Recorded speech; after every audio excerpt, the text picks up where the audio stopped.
네, 안녕하세요. 예스맨입니다. 여러분들의 구독과 좋아요로 이 채널이 유지되고 있습니다. 영상 속도는 1.5배를 추천드리는 바이고요. 이번에도 어떤 소식이 나왔는지 같이 한번 내용을 보도록 하겠습니다.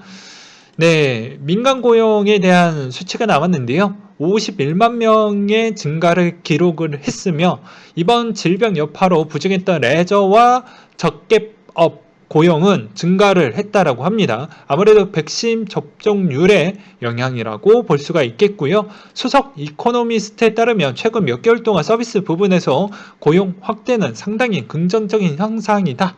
즉, 이 말의 의미는 경제적 회복이 좋아질 것이다 라는 측면으로 이야기를 했던 것 같습니다.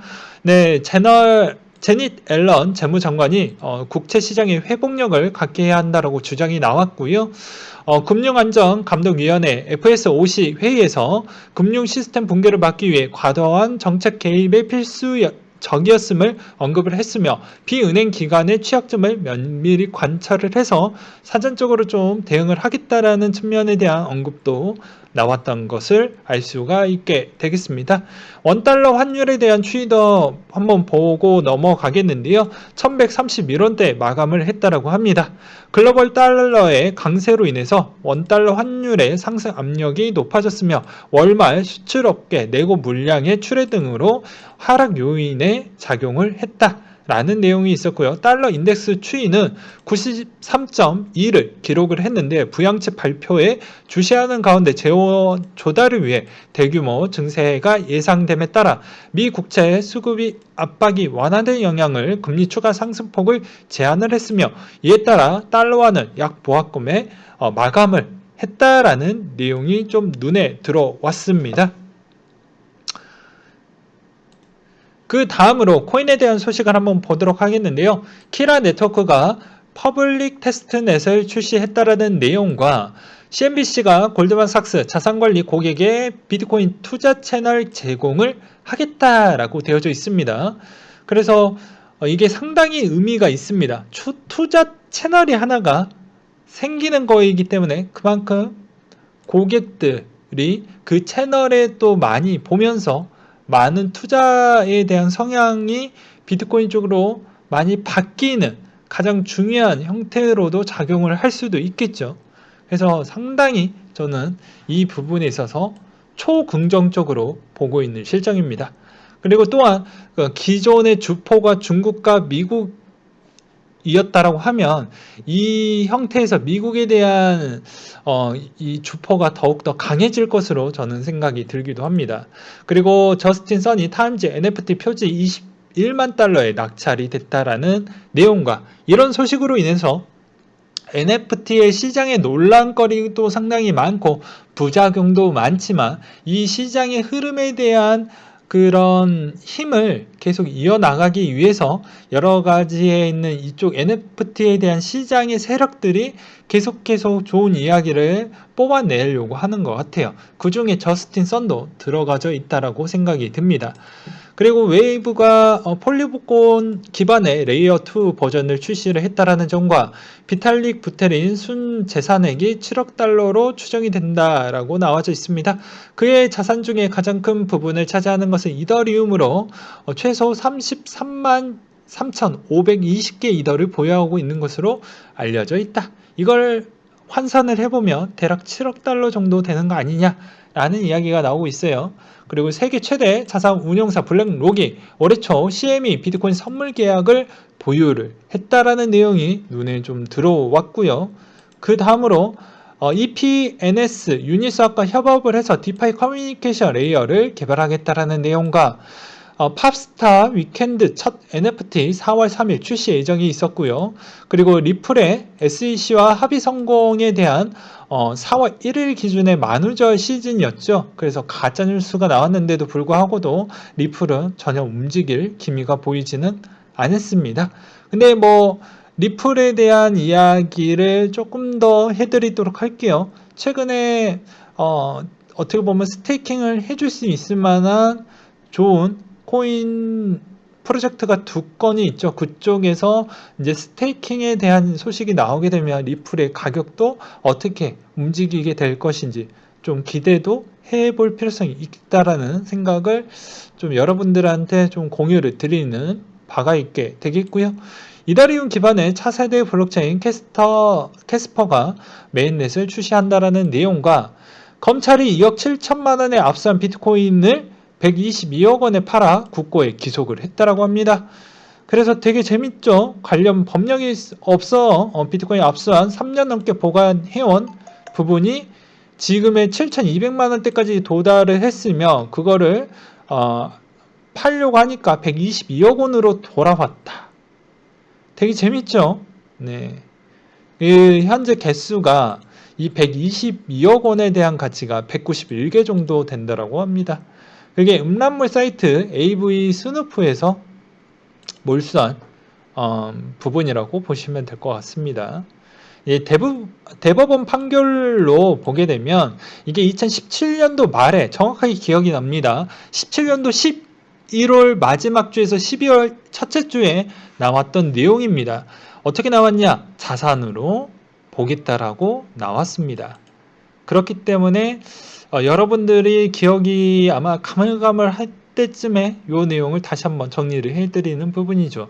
그렇기 때문에 그것으로 인해서 검찰이 몰수를 했다라고 보시면 돼요.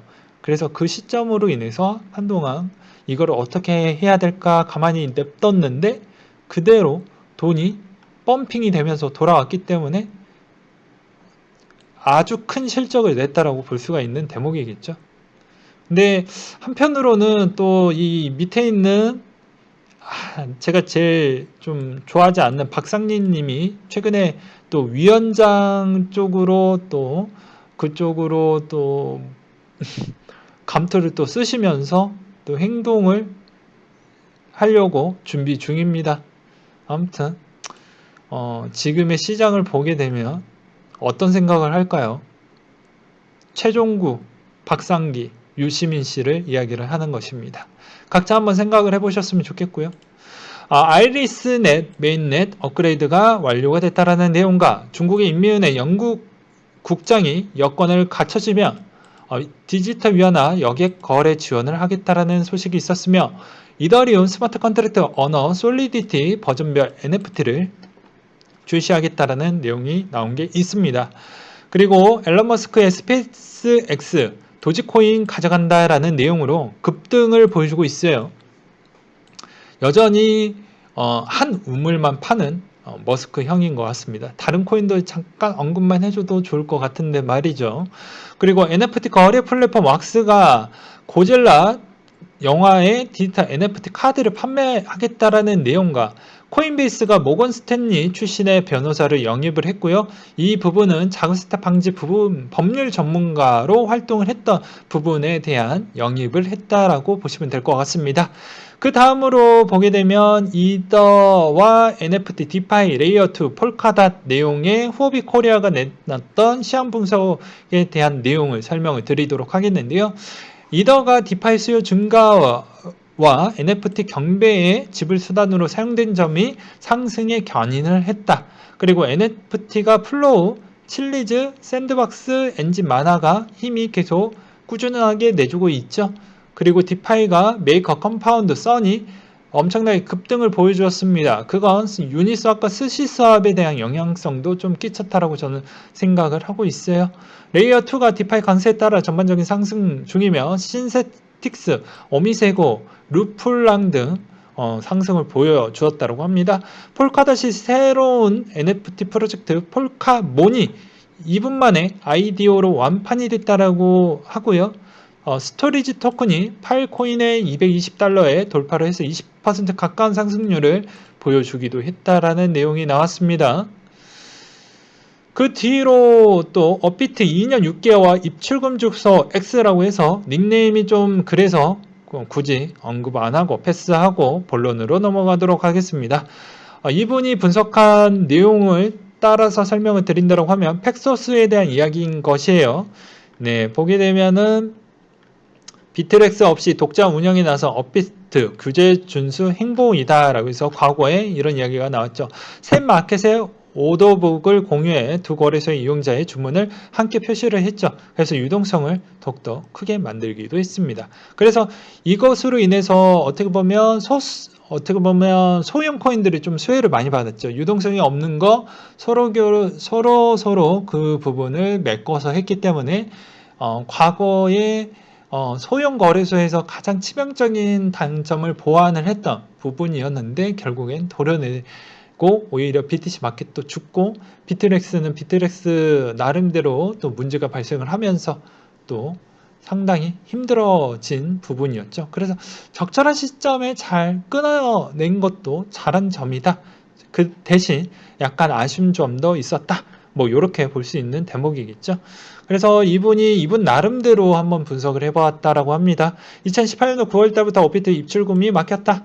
그래서 2019년도 비트렉스와 결별을 했으며 달러 법정 화폐 스테이블코인이 1팩소스당 1달러 법적으로 지켜지고 있으며 규제를 아주 준수하게 잘 지키고 있다고 합니다. 그래서 어피트 팩소스가 물량이 한정적이고 입출금 지갑이 없기 때문에 충분히 펌핑이 이루어질 것으로 보여진다. 펌핑 좋아하고 빨간불에 눈동자 돌아가는 기존 형태를 보게 되면 아무래도 많이 올라가지 않겠냐라는 주장인 거예요. 근데 저는 잘 모르겠습니다. 스테이블 코인의 기반에 이게 얼마만큼 날아갈지 안 날아갈지는 각자 한번 생각을 해보셨으면 좋겠습니다. 참고로 스팀 달러는 좀 달라요. 왜냐하면 위로는 제한폭이 없습니다. 저번에도 말씀드렸다시피 그래서 많이 올라갈 수밖에 없는 부분이죠. 그러니까 설계치가 어떤 컨셉으로 설계가 됐는지에 대한 최소 기본 컨셉에 대해서는 개념 정도는 정리를 해두시고 코인 투자에 좀 하셔야지 아무것도 모르는 상태에서 예를 들어서 뭐 어떻게 보면 뭐 테더를 샀다거나 이래버리면 좀 문제가 되겠죠. 그러니까 즉 저도 팩소스에 대해서는 되게 깊이 있게 공부는 하진 않았지만 약간의 개념 정리는 좀 필요하다 정도로 설명을 드리겠고요. 만약에 이것에 좀 관심이 있으신 분들은 그 정도는 공부를 하고 접근을 하시는 걸 말씀을 드리고 싶습니다. 그래서 여기에서 비유했던 건 스팀 달러와 하이브 달러도 그렇기 때문에 많이 올라갔다. 그러니 이것도 올라가는 거 아니겠냐라고 하지만 글쎄요. 그게 이제 설계치에 따라서 달라지기 때문에 하이브와 스팀 달러는 좀 개념이 조금은 다릅니다. 아래로는 스테이블이지만 위로는 제한이 없어요. 그 점도 기억을 해두세요. 그리고 KT 인천국제공항이 디지털 패스 플랫폼을 구축하겠다 라고 되어져 있어요. 공항 스마트 방역 시스템과 병원, 검사센터를 연동하는 모바일 통합 플랫폼, 국가 간 백신 인증, 트래블 버블 등 포스트 코로나의 방역 모델로 선도 목표이다. SKT는 메타디움, KT는 메디블록, 도움이 되었다면 추천을 눌러라 라고 뭐 되어져 있죠. 그래서 좀 잘 정리가 되어져 있어서 한번 가지고 와봤고요. 그리고 파일코인이 상승하는 이유는 4월 15일 날 물량이 줄기 때문에 그렇다라고 이 내용의 요점만 딱 나와져 있죠. 아주 정리를 잘 해놔서 한번 가지고 와봤고요. 갤럭시 디지털이 이오스를 재매수했다고 합니다. 여기 보이시면 보이죠? 네, 보입니다. 비트, 이더, 라이트, 비트코인 캐시 부분을 딱 볼 수가 있겠죠. 되게 재밌는 건 비트 4, 이더 4, 나머지 이렇게. 그래서 이 점도 참고하셨으면 좋겠고요. 그 다음으로 유니스와 저스트스와 LP풀 리스크 비영구적 손실이란이라고 되어져 있는데 한번 읽어보도록 하겠습니다. 처음 LP 토큰을 만들 시 가격과 상관관계 100트론을 갖고 있으면 50트론의 저스트 수업으로 썬을 만들었을 경우 50트론과 0.01선이 만들어진다. 이때 초기 수압에는 상관이 없으나 수압이 가격 변동에 문제가 발생을 하게 되며 트론이 50%로 상승을 해서 75트론이 됐다. 선 토큰에 10% 상승해서 0.1선이 된다.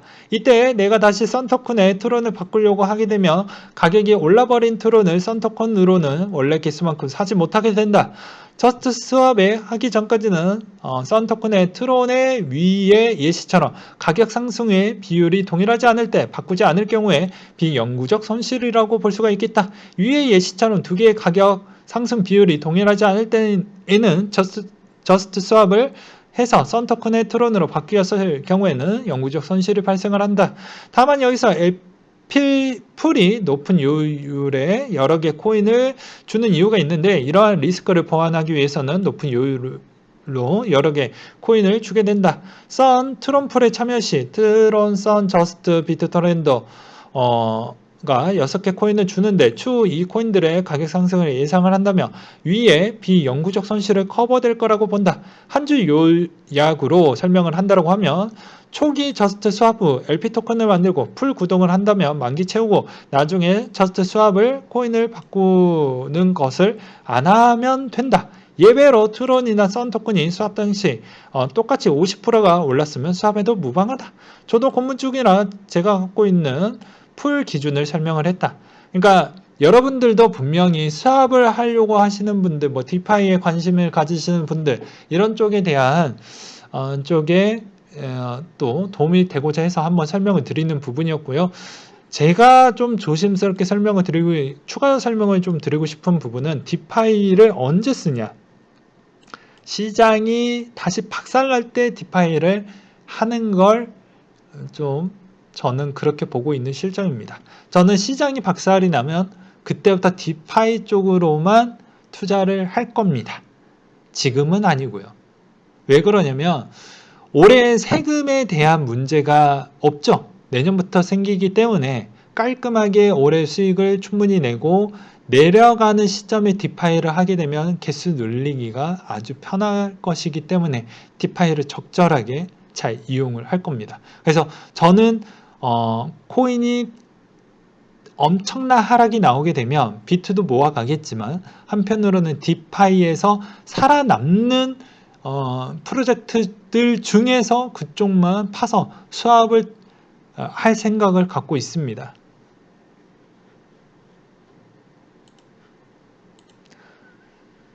그렇고요. 네, 그렇고요. 네, 오늘은 한 요 정도까지 한번 준비를 해 보았는데, 여러 가지 측면으로 4월 달에 되게 재밌는 장이 꽤 많이 남아져 있기 때문에 충분히 잘 즐기셨으면 좋겠고, 마지막으로 요 이야기를 드리고 정리를 해 드리고 끝내도록 하겠습니다. 3월의 고비를 넘겼습니다. 물론 분명 저는 신호를 드렸고요.